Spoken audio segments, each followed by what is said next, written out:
draw in a few peeps who are, hello, here we go. I've got Maureen Blandford joining me today on Enterprise Hits and Misses video. How you doing? I am happy to be here. And we are going to blow some things up today, just like you have blown up my Twitter timeline on many occasions with salty tweets about where we are going wrong in B2B. Yeah, happy to do that anytime. Yeah, and for those of you who are watching, we've got a classic countdown show prepared today. Maureen is going to, the buzzword allergic Maureen Blandford is going to walk us through why we can't transform or compete. That should be pretty fun. And how to get off Legacy Mountain, which doesn't sound like a very fun place to be at all, Maureen. Right. We want to get off Legacy Mountain. Absolutely. Yeah. And Maureen and I was in my promo, I said we've never met. And then you're like, yes, we have. We did meet. We met once, but I'm saying that we didn't really meet because it wasn't like the kind of genuine conversation we're having today. So hopefully you can let me slide on that technicality. So. And also you have no recollection of it. So I'll let you slide on that. Ouch. Ouch. Mm-hmm. Yeah. Greg, I'm sorry you're having trouble with the LinkedIn thing. I don't know, man. We'll have to troubleshoot that a little bit later. I can't worry about that right now when I'm on the air, but hopefully you can see it one way or the other or catch the replay. So Maureen, you got a lot going on right now. You have some shifts in direction with what you're doing, which I want to talk to you about. So before we get to the countdown, I want to really sort of get into sort of what makes you tick. Sort of, how would you describe yourself in our world? What role do you want to play in the enterprise? Yeah. So one of the things that has been prevalent throughout my career is noticing what's wrong and really, like a dog with a bone, wanting to fix it. And that was from my early days on. My origin story, very briefly, is that I fell into a role with NCR Corporation in Dayton, Ohio, of all places. So this very deep, rich B2B complex sale. In fact, they invented sales training as we know it today. So early on, I was riding with salespeople and kind of seeing the friction between the field and headquarters. And that has served me throughout my entire career, whether I was on the agency side or the client side. Technology didn't fix that friction? No, it didn't, did it, John? Maureen, come on. And the other thing that really struck me is when I looked in your background originally and saw you had so much sales and marketing background, but I'm like, you don't really talk like a sales and marketing person. What happened there? Did you not get the proper indoctrination? Well, it's funny because I had B2B agencies for the first part of my career, and marketing leaders were not my clients. They weren't interested in talking to me because I was critical of how marketing was done. So those of you who are around in the 80s and 90s who ever got like a big fat, branding book that cost hundreds of thousands to produce. And then as soon as the company took, delivery of it, they just did what they wanted to do anyway. And my first book is called Branding Doesn't Work in B2B. But I sold for, I owned an agency and I had to sell. So I sold and I love salespeople and I worked with salespeople a lot. And there are a lot of really great salespeople. They get a bad name. And my sales training is Sandler. And so I've always tried to do marketing in a way that replicates the great salespeople. So ask more questions, listen more than you talk, have their pain in the spotlight rather than, your feature functions benefits. So that has also been foundational throughout my career, whether I was client side or agency side. And why doesn't branding work in B2B? So branding doesn't work in B2B. First of all, we don't teach B2B branding at the university level. I think we've maybe started to recently, but all of the stuff that the branding folks would focus on, color, and the photos have to look this way as opposed to that way. All this opinion stuff. Logo redesign. The perpetual logo redesign. Yes, and so that's what really influences B2B buyers, right, Maureen? 100%. And so anytime that Madison Avenue influenced our marketing counterparts in headquarters to buy these huge branding projects, that is not in B2B. It's It's not B2P. You are selling to a business, and it's not like buying a carton of milk or some butter on the way home. It's just not. And so that's why we needed a different approach on the B2B side. Greg, one of our regular viewers, hi Greg, says technology was a force multiplier in some sales efforts, both positively and negatively. Greg, I think we'll probably revisit that comment as we go. Maureen, you wrote a book not too long ago that has something of a unflattering job title when it comes to thinking about business. What's the moats and drawbridges thing about that?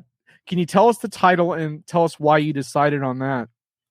So it's called Moats and Drawbridges, the current state of cross-functional insight sharing in B2B. So it's about how... Are we really that bad? We're really that bad? Yeah, of course we are. I mean, we call someone along the way decided that we were going to call groups in companies divisions, like actually divided from each other. Like, how bananas is that?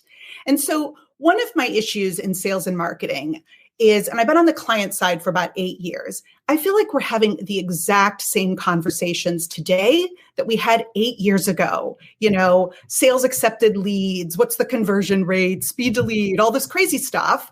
And while some of it is important and we can try to get to some of those answers, there are also a lot of insights.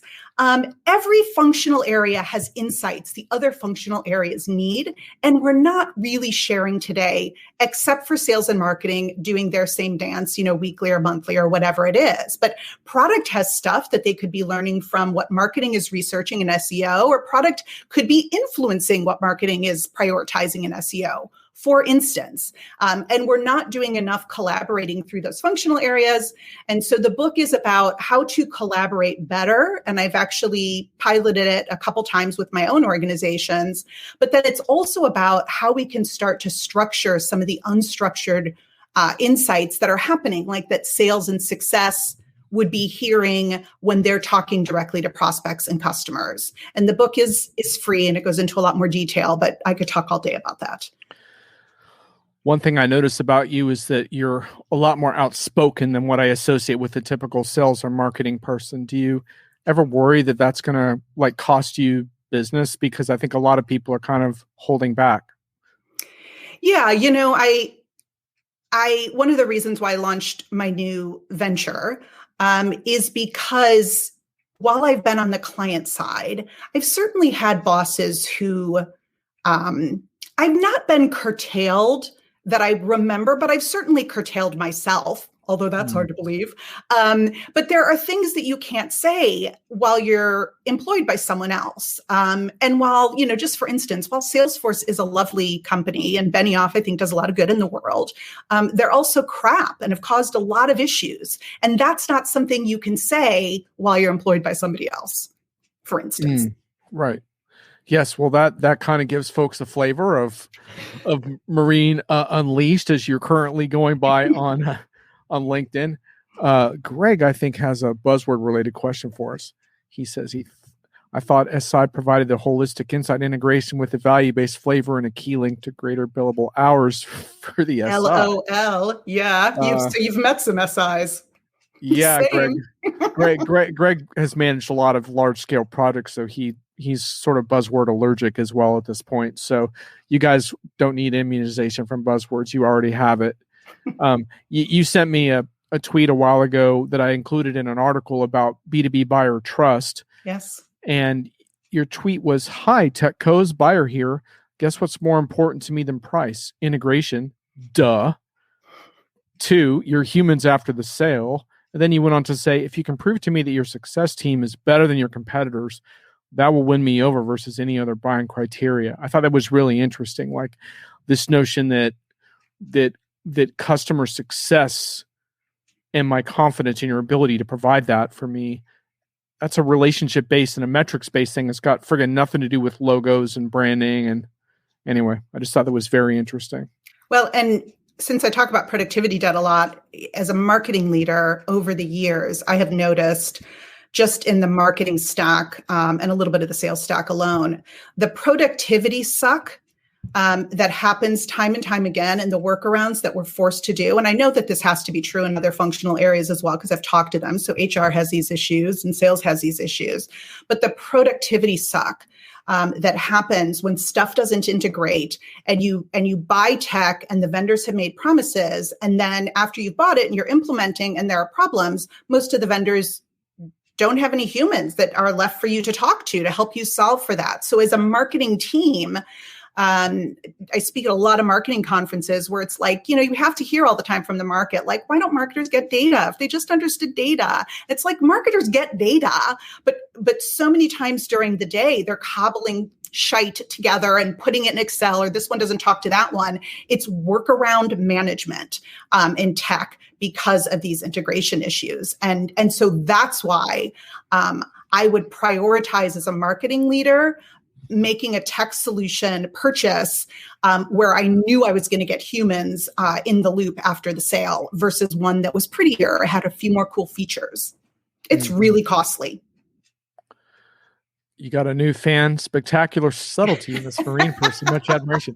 Although, Greg, her Twitter feed's not all that subtle, and she just said the word shite, so I think we're going back and forth between subtlety and brazen opinions. But and so this is sort of, I think, sort of one of the keys to understanding how you tick, Maureen, is that you've worked a lot on the agency side. And in fact, now you're back on the agency side, which is part of what you're rolling out and announcing right now. And you have more announcement video coming on that. But you've also worked inside of companies for a number of years. And it seems to me that while that may not have always been fun for you, I think that also sharpened your understanding of how the clash we have between marketers' tech promises and reality. Would that be fair? Totally fair. It's so I've had on the client side, I've been in 4 companies in 4 countries in the last 8 years, small to medium and larger.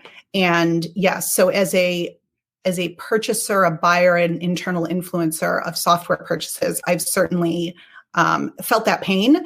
In fact, on that same tweet thread, I'll never forget this because I also quote him as well. Matt Assay, who is with AWS, responded to that where he said it's always been about the people, because he said all enterprise software sucks, yours sucks, your competitor sucks, and the only thing that makes it better are the people who stay involved.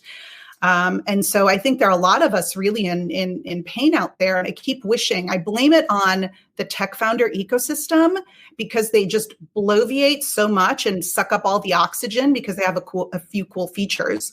But the rest of it is really junk. And I wish we'd be investing more in the tech that we have rather than throwing so much money in this new tech that's just going to add the legacy mountain further on down. We're going to talk about Legacy Mountain in just a minute, but first, we got to go through a few comments. Dan Howlett. Hey, Dan. Aw, hey, Dan. He's got some back to his grievances with Excel. He's also asking if I got a haircut. No, Dan, I did not. My hair's unbelievably long. Popular topic. Currently have no plans to cut it at the moment, but we'll probably, before I get on planes, I will, just for the hassle of it. David wants to point out that you went to the trouble of putting the E on shite. What more do I want? Yeah, well, fair enough. I told Maureen she could swear on the show, but we'll just have to play that by ear. And Greg has more marketing buzzwords for us to digest later. But Thomas' question I was saving for the end here. He is trying to find the weak points in our arguments, which is good. So Thomas says, somewhat pulling the chains, but aren't the biz departments, predominantly marketing and sales, that implemented point solutions largely responsible for the integration nightmare? Maureen. So 100% I'm trying really hard not to be a cusser. But so here is my bandstand there. The foundational tech does not work as advertised, largely looking at Salesforce and pretty much every marketing automation platform out there. So what's happened is all of these point solutions, Scott Brinker's, 8,000 MarTech landscape, all of that stuff is what I call Band-Aid tech. So it's meant to fix an integration error that largely should be addressed in the foundational tech. And then that causes integration errors with something else, and so on and so on and so on. And that's my view in particular of the MarTech landscape, is it's Band-Aid tech rather than I guess point solutions are Band-Aid tech. But does that answer your question? Because I'm totally with you there. Keep it coming, Thomas. Den says, here's the issue. Firms need to sell solutions, not tech. It should be table stakes, but will require firing most sales teams, as I'm seeing in a few forms. And product marketing and product and 100%. And how many decades have we been talking about we need to be selling solutions and not features and functions or tech? And yet it's one of the things I do, and I've done this just for funsies, is I'll lay out, and I've recently done this with a large global CRM manufacturer. You lay out their messaging, from above the funnel to hand over to sales, and boy, it's not solution-based messaging. It's all about them. I mean, in B2B, I've been doing this for 30 years. So you can do the math. We've been talking the same thing. We can't sell feature functions benefits. We need to be selling solutions, and we're bad at that. Yeah, you take the Band-Aid tech, Greg. I mean, Greg says Band-Aid tech, stealing that for use in every upcoming meeting. What it is. Next week. Sucks. Ouch. Yep, that doesn't bode well for our futuristic next-gen enterprise, does it? Thomas says, given that a good platform supports around 80% of the necessary wanted solutions, the problem rather seems to be a fiefdom rather than a tech one. He's right in your wheelhouse, I think, there. Mm-hmm. Fair enough. Yep, absolutely. Den says, a long time, but the pandemic's made this super obvious based on what customers demand. And indeed. I think so. And, one thing I find really interesting, I spent a lot of time on content strategy because obviously that is inherent to Diginomica, and I have a whole theory of attention, which I won't get into today, but it has to do with the fact that I get fed up when B2B firms try to be entertaining and sell a cult of personality, because I don't think that's really what moves the needle, and it's irritating and annoying. And I like to see B2B being authentic and generating helpful communities around what they do and solving real world problems. And so I go to all these webinars around content, and what I notice again and again is the webinars are really more about the tools to analyze stuff. And the analytical tools are great. They're all on your 6,000 MarTech slides, right? But they always say content, but they never talk about the fact that most of their content is shit. And so basically you're measuring crap, you're analyzing crap, and it's not resonating with anyone. And so I think that's one of the interesting problems when you start deconstructing, okay, sales has to change, marketing does too. And that's one of my big beefs is you have all these great tools. You can do all this fancy, multi-level lead attribution schemes, but your content is crap. Sorry. And your virtual event sucks too. Because as you said this week, virtual events are not just streaming keynotes. Brilliant. Well, right. That's one thing I'm really worried about as we get back to these. When people talk about hybrid events, they're thinking, oh yeah, we're going to have a hybrid event. And I know what that means. It means you're going to stream your crappy keynote. And then when the really good sessions start, the people on the ground to get that, and you're not going to bother because you have no creative event design skills because you never got off of your brand casting from the beginning. Anyway, it's not my show. It's yours. We got to get back to you. John, okay, go ahead with Den, and then I want to follow up on that. Den says, I'm hopeful that an API-based approach works, as that's the tech in for solutions where the salespeople are much more consulting-led. That makes sense? Mm-hmm. Okay. Go ahead, Maureen, with your comment. the content piece. What you were just talking about is the challenge is, for me, in both marketing and sales, we have worshipped too long at the altar of scale and automation and fake personalization. And what's happened, and my sales leadership friends out there will agree with this, is we've completely forgotten about the message. So I can tell you internally, companies are very, very focused in rolling out these automation tools, and no one is paying attention to the message. And so if the message sucks, as it does, any of us just have to look in our inboxes to see how bad the sales messaging is. And I just wrote a blog called "We Have Failed Our Salespeople," because it makes salespeople look bad. And they've not even written this stuff. The system, marketing and sales enablement and sales leadership, sometimes writes all that crap. So we've lost the thread entirely, and need to start looking more at the message before we look at what we're scaling. So you're right. Yeah, Dan's trying to bring me down to earth here by saying marketing is rooted in 100-year-old models. How could you expect cons to be anything other than crap? Well, I don't know, Dan. It's just that occasionally I get my hopes up and then I get my heart broken again. I'm a fool that way. I should just be a cynic. But I have part of it too is that I have attended some really incredible events Yes. this year that I thought were transformative and interesting and powerful. It was very rare. But when it did happen, it was like light bulbs going off all over the place. And I was like, well, why aren't more people doing it? Anyway. The message part is hard. Dim wants to know how you get marketing on board, which is a trick, right? Because if you just trash them like I just did, that's not exactly going to win them over. So it's a fair point. Yeah. So there are lots of ways. There are some organizations that are really focused on that qualitative side. There are some great vendors out there. I hope to evangelize some of what I've done as a marketing leader because I can prove that if you get the message right and you pay attention to that, the data is pretty compelling. All right, so we're going to get into our countdowns in a bit. I'm really looking forward to this, but before we do, I do want to try to nail you down a little bit on this term legacy mountain, because we're going to talk about how to get off this. And legacy mountain doesn't sound like a really nice mountain to me. It doesn't sound like it's going to have a lot of scenic views and cool running water. It sounds kind of like a barren, horrid place. But tell me, when you define legacy mountain, how do you define it? When you see a customer, an enterprise that's stuck there, what are the characteristics of that? Well, from a theoretic perspective, I think of it as like a trash heap that's just become a mountain. And when I started working with this term, it was several years ago, and I was with a professional services organization in Amsterdam that did source code analysis. And that's actually when I first started working with Dion Hinchcliffe. And so Dion takes the term and gives me credit for it, but he thinks of it more as an iceberg. Then the other piece for me is that I've learned so much from the CIO and transformation space, and pretty much every trend that is going on in the CIO world, whether it's software dev stuff or agile or any of those things. All of those frames for me work for every functional area. So it's all of the legacy. For me, it's not just the legacy tech. It's not just the legacy pieces of looking at your IT infrastructure if you're a large company and you know that half of it is bad, but you can't unplug one thing because you might break something else, like that.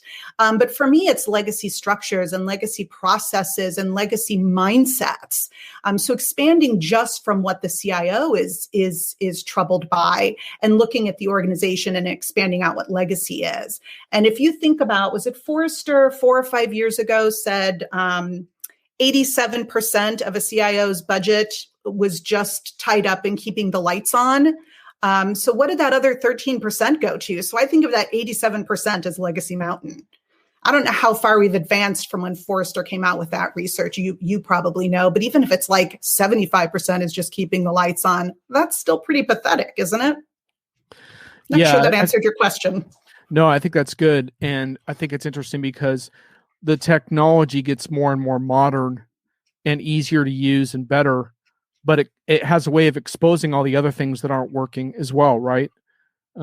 So we just had one of our partners send in a draft for an article about more flexible planning, because obviously one of the things in the pandemic is that especially CFOs, but a lot of different executives have realized our planning scenarios have been terrible. Some of them had to revert to spreadsheets because their planning tools suck so much. So okay, well, let's get this modern planning tool in. Well, great, but just because you have a modern planning tool in, let's say that it does incorporate external data sources that you need. Just because you have that doesn't mean you're going to make better decisions or be more collaborative. So I think it's interesting how even as the tech gets better, it just exposes the rest of what you're describing. So maybe the tip of the iceberg looks pretty in the ocean, but man, it's a beast if you slam into it.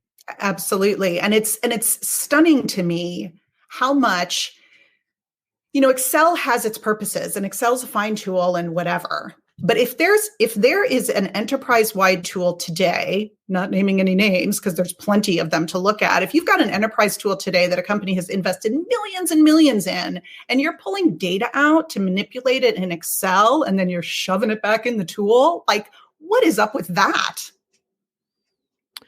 Right. So let's start the first countdown. The first countdown is usually pretty snarky, so this one will be too. You have come up with a countdown for us on why you can't transform or compete. So that's pretty tough love. And you weren't able to narrow it to 5, but I'm going to let you do all 7 if you'd like. Okay, I was going to smush 6 and 7 together just to try to. I'm not going to make you do that. But what I will do is just kick us off. Pick the one you want to start with there. Okay, well, I'm going to start with the harshest one, and that is that your C-suite and your board either don't care or they don't know enough about technical debt and productivity debt. And for me, this is unforgivable because those two things are strangling organizations, and there's so much information about it in the market that it really is, it's shameful that is not getting more attention. And what that means is you have very expensive people throughout your organization who are cobbling together data. And what does that cost? Those expensive people cobbling together the data. But for me, what gets me even more is these are expensive people and they're probably pretty intelligent. What are they not doing strategically while their hands are tied with that stuff? Like this one just hacks me off. So that's the first reason why companies can't transform. All right, let's do another. Second law of thermodynamics. And you have to promise me, now that we're going to be lifelong friends, that you'll never ask me anything else about thermodynamics. Okay? Because I won't be able to talk to you about it. As long as we stick with the second law, we're okay. Second law, we're okay. So, second reason why you can't transform, and if you can't transform, you can't compete, is I love the second law of thermodynamics, which means that a closed organization cannot take on new energy, which I think about as change. So they can't take on new change, new programs, new change agents. And we know that closed organizations, what happens to them if you can't take on new energy, entropy ensues and only ever gets worse. So chaos, disorganization ensues, only ever gets worse. And if you've worked at an organization like this, that is the second law of thermodynamics in action. This one's forgivable because we don't really talk about this in the market, although hopefully we will more. Indeed. We have some good chat things going on regarding the stubbornness of Excel. And by the way, Esteban, I can't actually see your comments in my stream, so don't think I'm ignoring you. It's just got to do with your LinkedIn settings. No problems. You can have whatever settings you want. Just wanted you to know I can't look forward to seeing those. I can't see your stuff now, but I will look at it later. Dennis says he's been on a rant on spreadsheets since 1996. Failed to get enough people to buy in to make a difference despite numerous documented failures. So there you go. I mean, the spreadsheets are going to kill us. Greg says both productivity debt and technical debt is often purposely obscured throughout enterprise at all levels up to the top. Purposefully obscured. That's interesting. I hadn't thought about it from that angle. Greg, feel free to elaborate on purposely obscured. Do you want to talk just briefly about productivity debt? I think most of us in the chat probably know what technical debt is. What do you view as productivity debt? So I think of productivity debt as a bit of a mirror to technical debt. So productivity debt is what do all the workarounds cost us? Again, as marketers, we take a lot of shit in the market for not understanding this or not understanding that. But really, I've seen time and time again and talk to marketers all the time, marketing leaders, actual marketers, about the time wasted to get workarounds done. The things that you have to give up because you're doing the workarounds. And that's either you're doing this workaround so that thing's not getting done, or this thing that you'd really like to do requires such a workaround, you can't do it. So you have to give up on this end thing here because you've got other priorities. So that's what I think of as productivity debt. All right. Let's continue with our countdown on why you can't transform or compete. What's next? Okay, so these next two, 3 and 4, I am not the originator of, but I love them. So we're still not seeing in the field, by and large, any kind of sensible transformation request from C-suites or boards. So they're neither asking for them or requiring them. And this could be the board directive to the CEO. It could be the CEO working with the functional area leaders. The functional area leaders are certainly not, this isn't everyone. The folks who are transforming obviously have this in place, but the lion's share of organizations aren't hearing this. And I know that this is something that y'all in the CIO and the transformation space have been talking about for a while. Do boards and C-suites have the skills needed to actually lead? Absolutely. David, you copied and pasted a comment from Esteban, but I'm not going to read it just because I want to respect the fact that I can't see Esteban's comments, and unless Esteban says it's okay for that to be copied and pasted, I'm just going to let it sit on LinkedIn, just out of respect for whatever settings he may have in place. Den says, Betty in the corner is the most valuable person in the firm.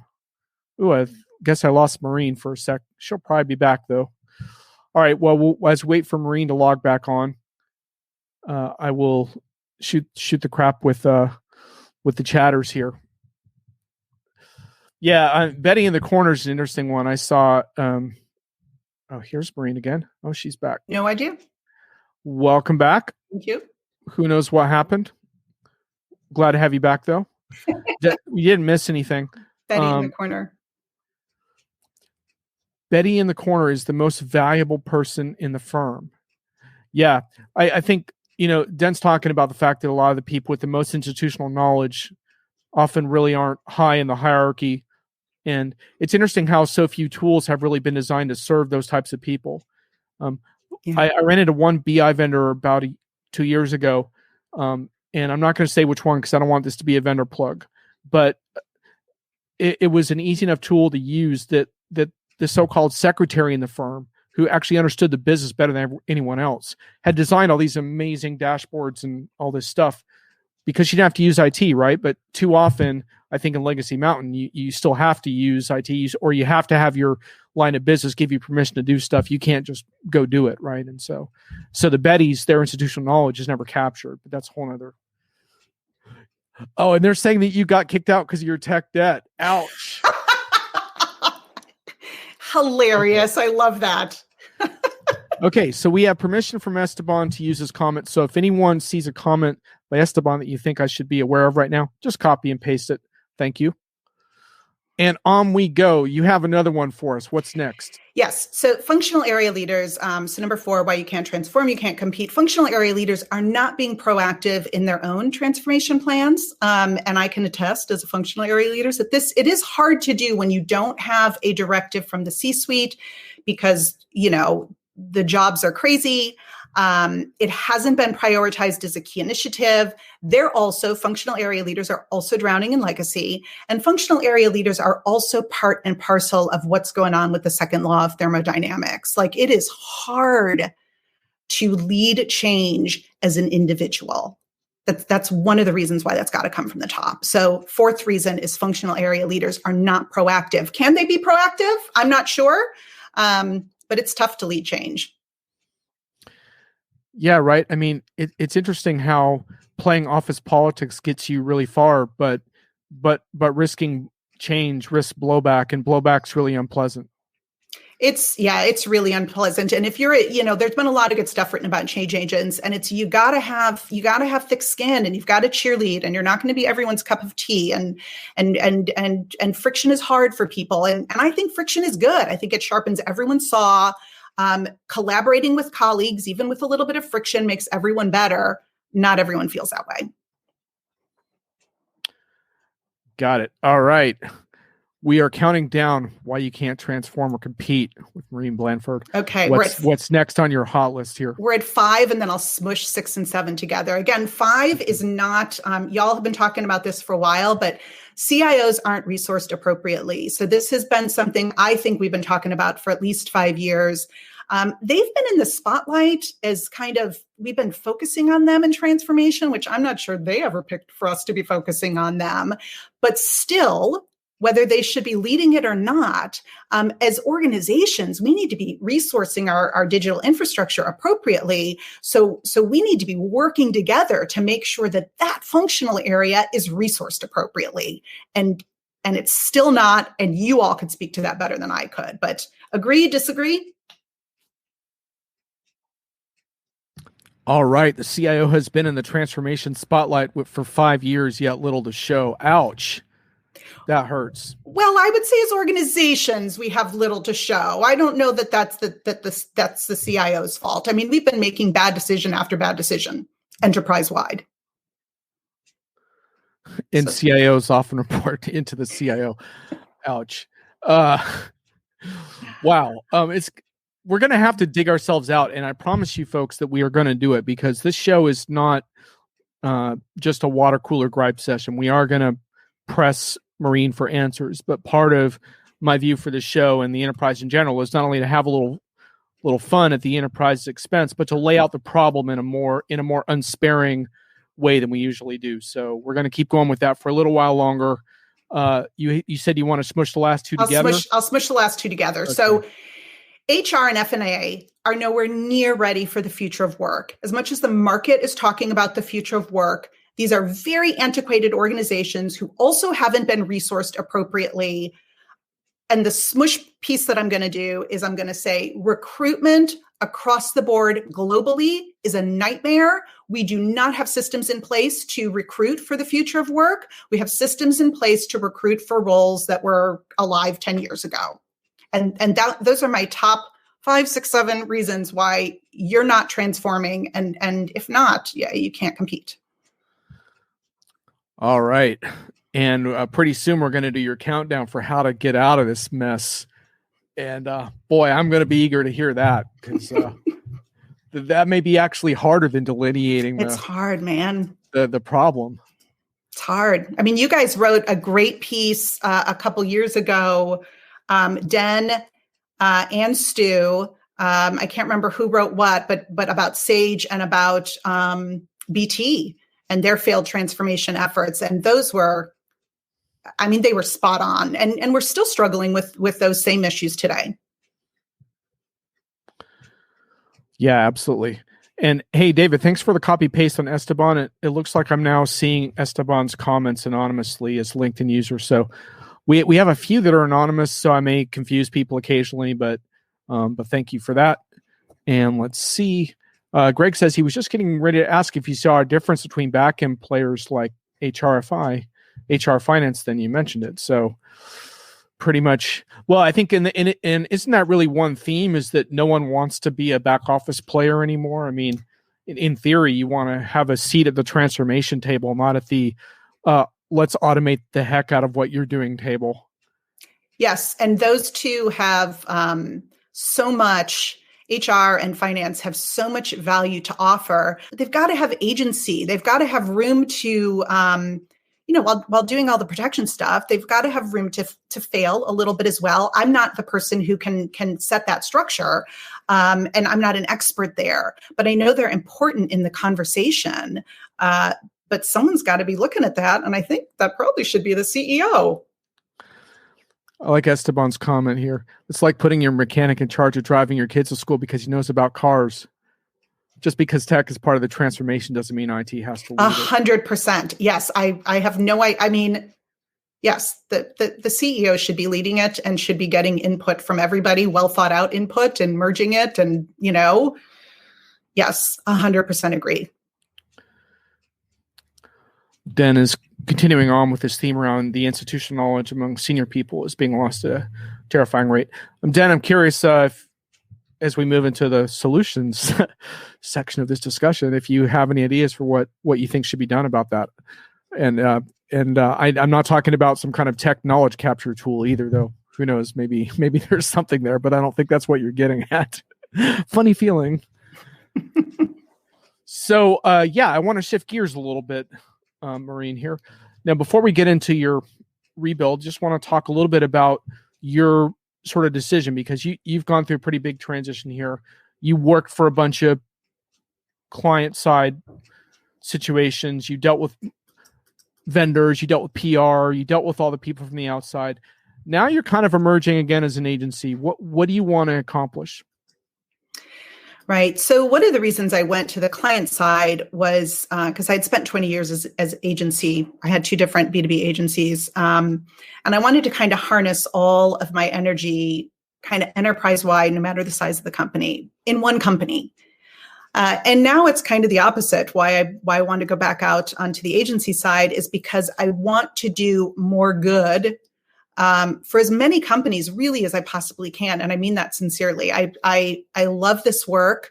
I feel for the people involved. I think some of the solutions are actually easier than we think. And I think the biggest obstacle that I've seen that I want to solve for are most of the obstacles to transformation, or where companies are stuck, is because we're not managing the people and the communication side.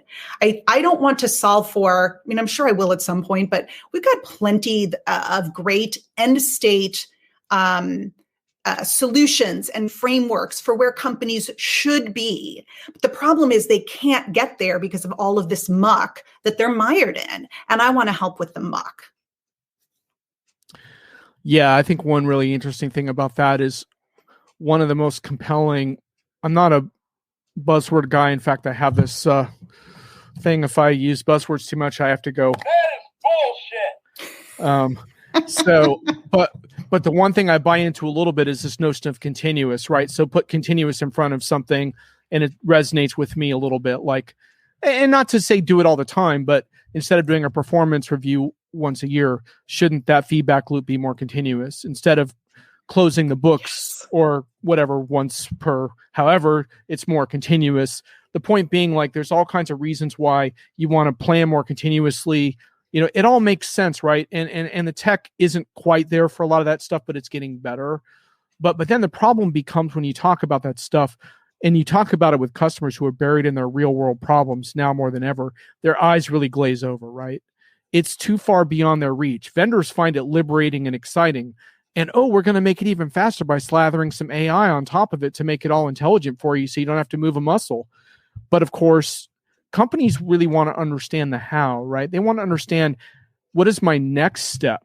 Like, I'm still in the swamp here. You know, I'm in the muck. Like, I can't just suddenly have wings. Like, I need to, and I think that's where we've all fallen short, which is why I'm glad you're trying to do what you're doing, is because we need those next steps. The vision's great. We can all buy into it, but getting there is a whole nother thing. Absolutely. And as someone made a comment earlier, people want to do good work. You know, by and large, they want to do good work. They don't want to be doing shitty stuff, and they don't want to be one of 50 people in a spreadsheet that's due tomorrow that gets broken. And like, no one wants to be doing that.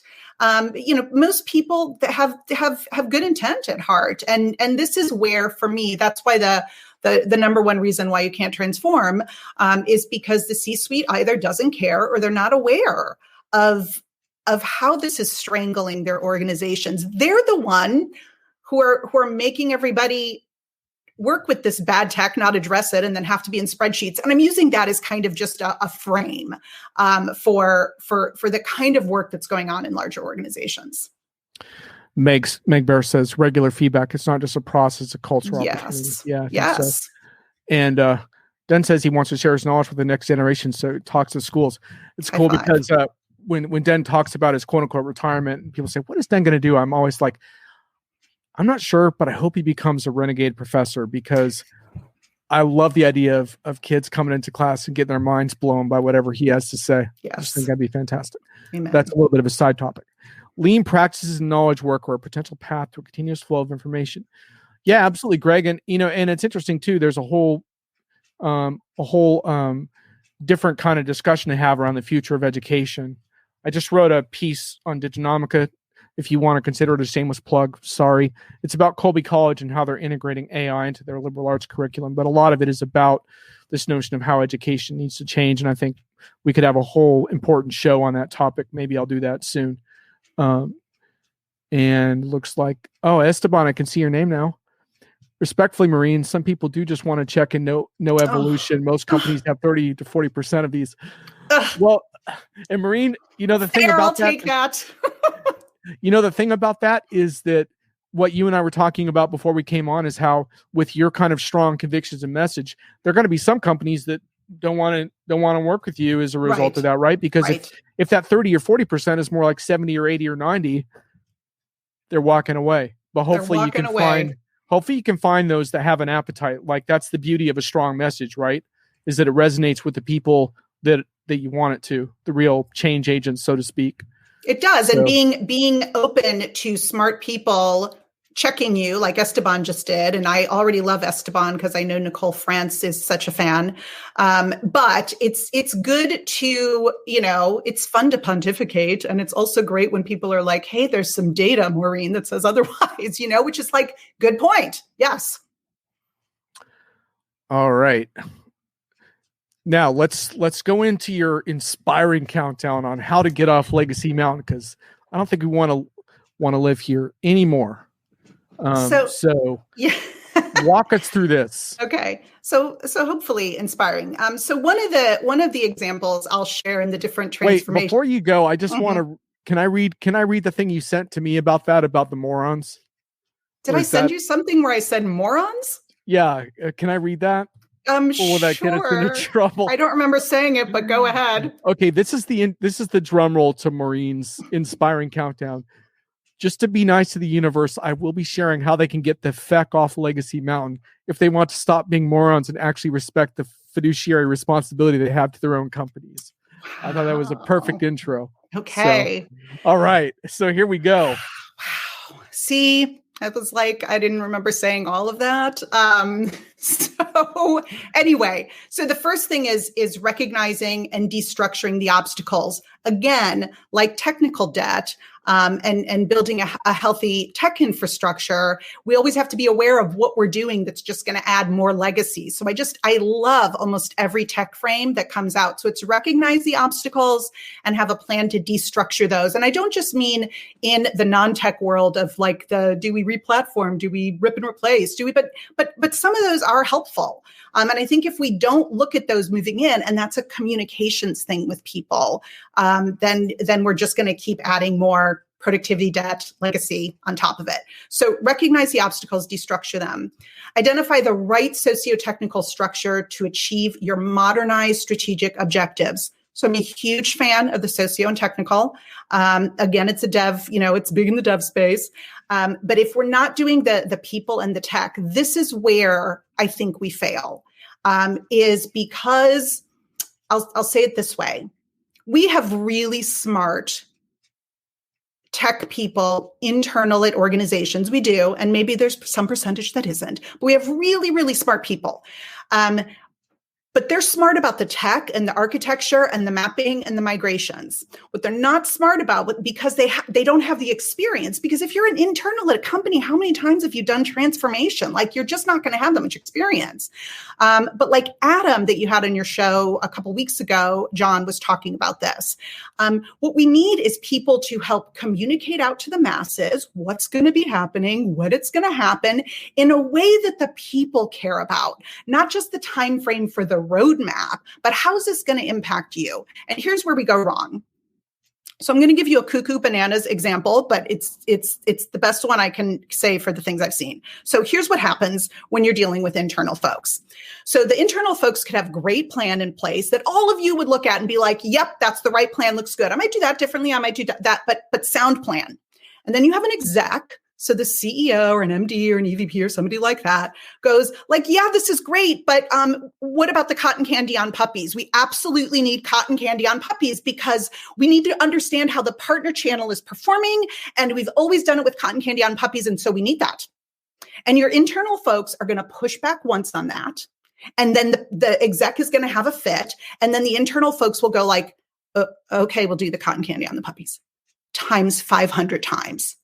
And that's why these things go awry and they get stalled, is because just like in sprints or just like in other places in the company, you have an agreed plan and the execs come in, largely the execs, and muck it up. And folks don't have agency to change that. If you have a great partner involved, and a lot of them aren't great, and I've worked with a couple great ones, the things that make them great, because a lot of them have the same kind of technical knowledge, which is deep and broad and good. But what makes the partners great is they've handled the execs enough so that they can say to the exec, okay, so I hear the cotton candy puppies thing, but what I'm hearing is you're not comfortable with how you're monitoring partner performance right now. And the exec's like, yeah, absolutely. And the partner or the SI partner who's done it a lot is like, great, I got some solutions for you. you derail them. So that was a long story. But the socio-technical thing is really great. We've got to manage the humans from every level in these transformations, or it's just going to get mucked up. I'm really passionate about that. Yeah, I like that. It reminds me of some arguments I have with vendors around their industry clouds, because industry cloud is really cool now.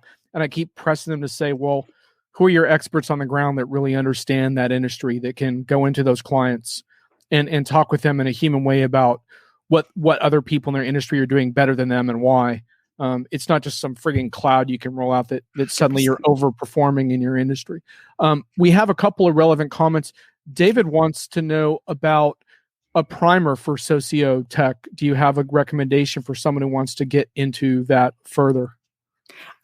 I don't off the top of my head, but I know a bunch of great socio-tech people, so I can get one to you. If you just PM me on LinkedIn, or John can give you my email. Yep, cool. And David made an interesting point about people who you thought were stuck in the mud can surprise you too. Sometimes it's about harnessing their ideas or seeding their ideas and waiting for them to come up with things. David, feel free to elaborate on that. I think that's an important point as well. 100%. And being open. I was in a call recently, several months ago. So it was in my last company, where one of the really smart folks leading the transformation effort said something to the assembled team, which was like 40 or 50 people, said something like, okay, I'm sure you guys are like sick of hearing X, Y, and Z, but X, Y, and Z and la, la, la. And most of the people on the call had no recollection of ever hearing X, Y, and Z. The transformation team had been doing nothing but talking about X, Y, and Z. And so again, that human layer, ensuring that we've got someone who's doing good strategic direction on the communications, is critical. Right. And I kind of lost this comment because there were a lot coming in, but Esteban a while ago said, you mean like an evangelist, Maureen, cough, cough.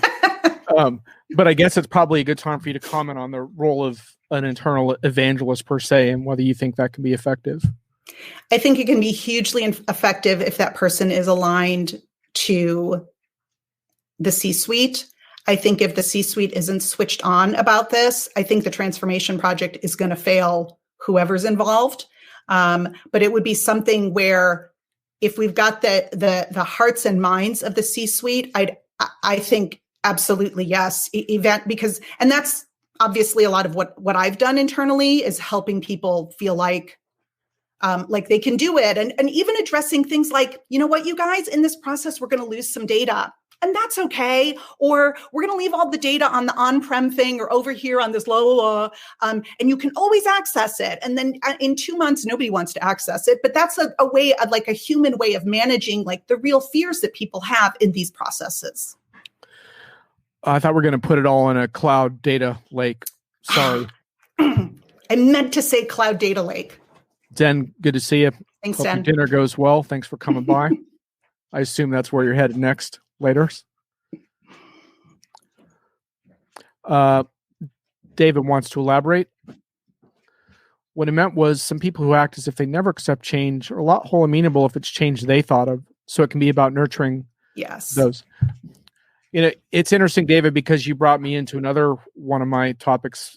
Maureen seems to spark a lot of these for me, but the other one is my issue with design thinking, which is not that I don't think it doesn't work, but very often when I look at how it's been used, people are pulled in, the stakeholders are pulled in too late, and too many initial premises have already been decided by the time the design thinking workshop actually happens. Oh. And so that's a really good point. I think what David's saying is, you bring these people in early and they feel like they're invested in it, then I think you have a whole different level of motivation. Yes. So, and Esteban is agreeing with your C-suite alignment comment. So where are we in our countdown? You have a few more. You know what? I've smushed some together. So I'll just, ensure you're not building new intractable legacy, communicate far and wide, often. And to me, big finish, recognize and reward agents of change. It's really important. Change agents have a tough role in these organizations, whether they're identifying as a change agent or not.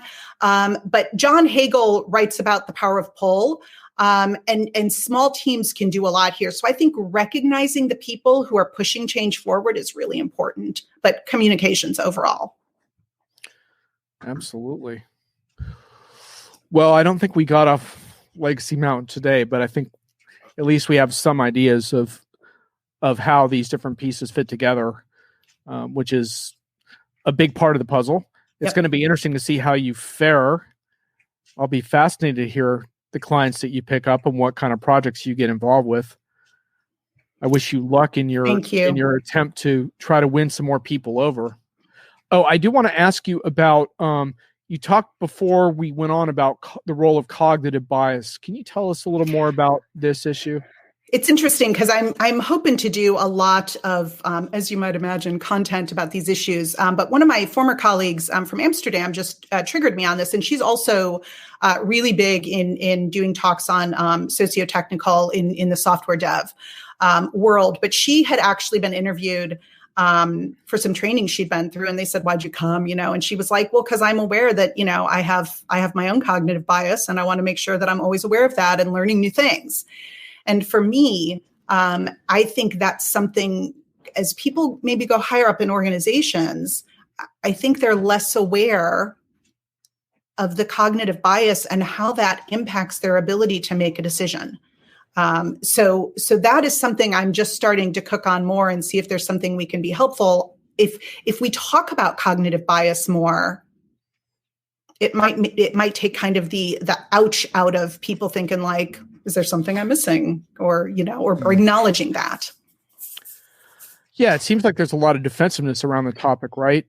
Because it's hard to acknowledge sometimes that you're seeing the world through a biased lens yourself. Right.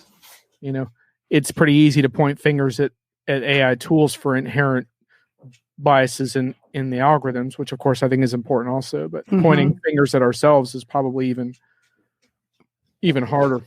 Well, and it's one of the things that is really important to me to coach teams on. My teams will tell you that I rarely end an email or a meeting without saying, "What am I missing?" So trying to teach people to open up to hearing from colleagues what you're missing, because I'd rather find out today what I'm missing than 8 weeks from now when I'm already shipping something. So I try and model that for my teams, and I want more of us to model that, just to make it more, to make it less ouchy when someone says, "Hey, did you think of this?" that maybe you hadn't thought of. Absolutely. Well, you chatters have taken on a life of your own today. Done a great job, and one of the cool things about my show is I like a crazy wild chat. So, it doesn't matter if they're if they're bailing out on our conversation, because they're having some really interesting discussions. So no, it's really good. But if you guys have any final comments for Maureen, that'd be great, because we probably will wrap up in just a couple of minutes here. So I usually do a couple of little whiff things from my Enterprise Hits and Misses column, because this show is loosely inspired by my column. In my whiff section last week, I talked about I'll do a PR one or a marketing one for you, Maureen. Excellent. The ad said, "Low code lets you run with the big dogs." And I love that. I love that. So I said, well, except when the big dogs are rolling out award-winning CX apps via hundreds of iOS and Android device-specific developers. But yeah, other than that, so much for low code as the great startup leveling mechanism. God. But yeah, when someone builds beautiful low code apps, let me know. Let me know. What are those words, God? Keep me posted. Yeah. Low code, no code. That's going to solve all these problems, right? That's how we're going to get off Legacy Mountain. Why are we talking about that? Just crazy. It looks like the cotton candy stuff worked for people. They got into that. So the cotton candy analogy was definitely a highlight. I mean, it is about as cuckoo as other requests that we get from execs in these types of programs. So, Greg's asking if you can be referred to as Mo. Is that a nickname that you allow, or is that... I allow it if it's Mo and not Mo emo, like as in Larry Curlian, and I can hear the difference. So just fair warning. So you can tell when there's a silent. Absolutely, yes, I can. So, well, if you guys enjoyed this show, I definitely recommend tracking Maureen. She's always good for some salty and insightful commentary, and thanks for spending so much time delving into what we need to fix in B2B, because it's so rare to talk to a sales and marketing person who really has, it's like you have B2B like deeply ingrained in how you I think, do. which is both wonderful and scary, but that's what I live too. So anyhow, folks, I've got a really fun show for you again next week, and I'm not going to tell you because that'd be spoiling it for you, but it's going to be a debut of something special. But what I will say is I promised that I was going to get the men off the program for a while, and I'm going to continue with that next week. So yes. Yep, we're going to get the female talent on this show. It's going to be great. So that's all I'm going to say, but it's going to be a firecracker. So anyhow, I'll catch you guys next Friday. Thanks everyone for showing up, and look forward to seeing you soon. Thanks, Maureen. Thanks, John.